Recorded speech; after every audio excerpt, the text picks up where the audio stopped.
We have Shad, Wycoff. He's a DP, he's a camera operator. He is fantastic when it comes to all of the movement that you want to see when it comes to how cameras operate. We're going to show a quick video that is going to be a profile piece that we're doing with several people in the company. This one is particularly insightful, I think, to Shad. I'm a camera operator, a DP, a Steadicam operator, a jib operator, drone operator, so kind of a little bit of everything. Well, I started out as, probably like a lot of people, I started out as a PA, did that very briefly, worked into working as a camera assistant, which I did for quite a long time. I remember thinking that Akron was the standard that you wanted to achieve.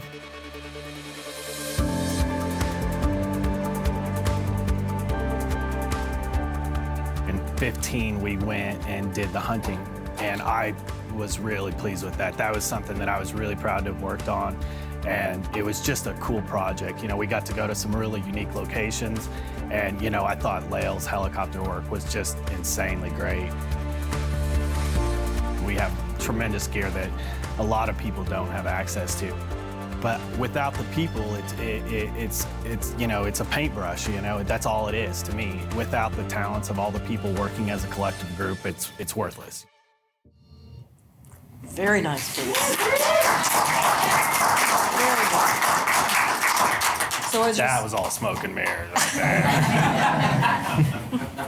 So all of that that we just saw, there was a move of some kind on almost everything in there.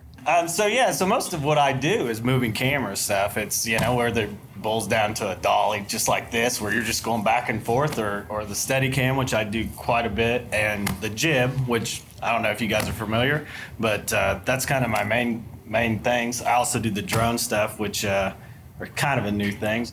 I think you can think about moving cameras in other ways too. Just, you know, simple rack focuses are, to me, kind of a moving camera. But it always boils down to me what we're trying to have the audience pay attention to. That's why we're moving the camera. So when you're looking at movement, let's start with a crane. Okay.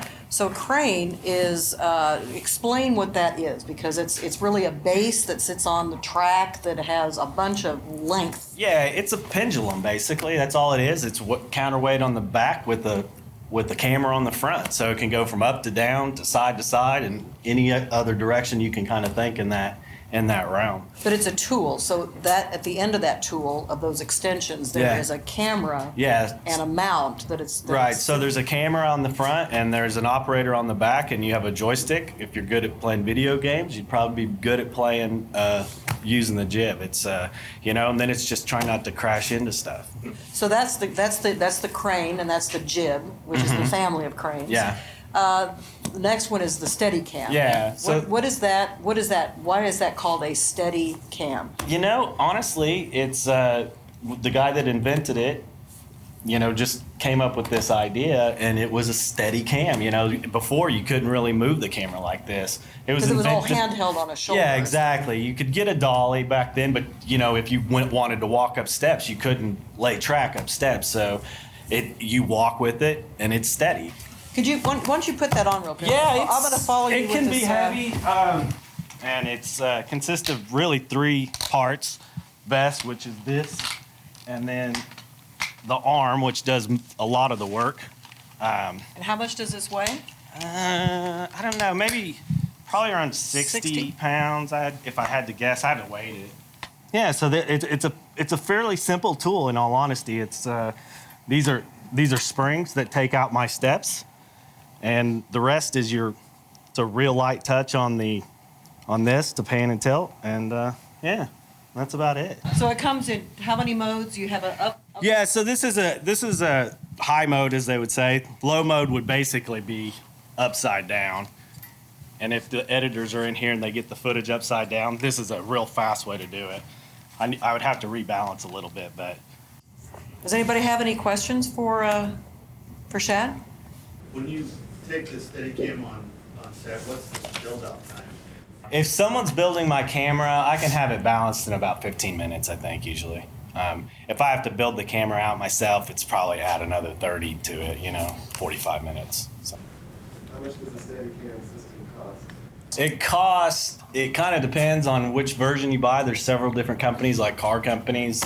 You can spend probably as little as $45,000. You could spend upwards to 150 to 200,000.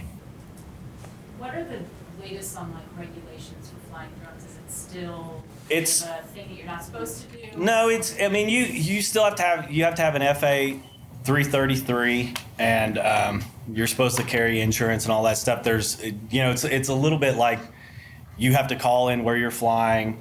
There's certain rules for airplanes, certain rules for drones. There's a ton of them. There's so many that it's hard to describe. Really, it's about airspace and if you're allowed to fly in that airspace. As a cinematographer, a lot of times you have to relinquish yourself to be a camera operator. Yeah. Is that tough and humbling for you? I love operating the camera. It's my favorite thing to do.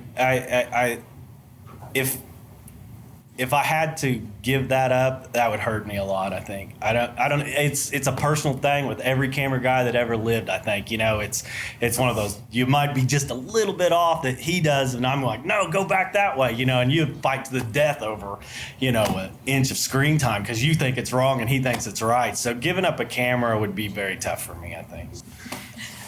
Very good, Shad. Thank you.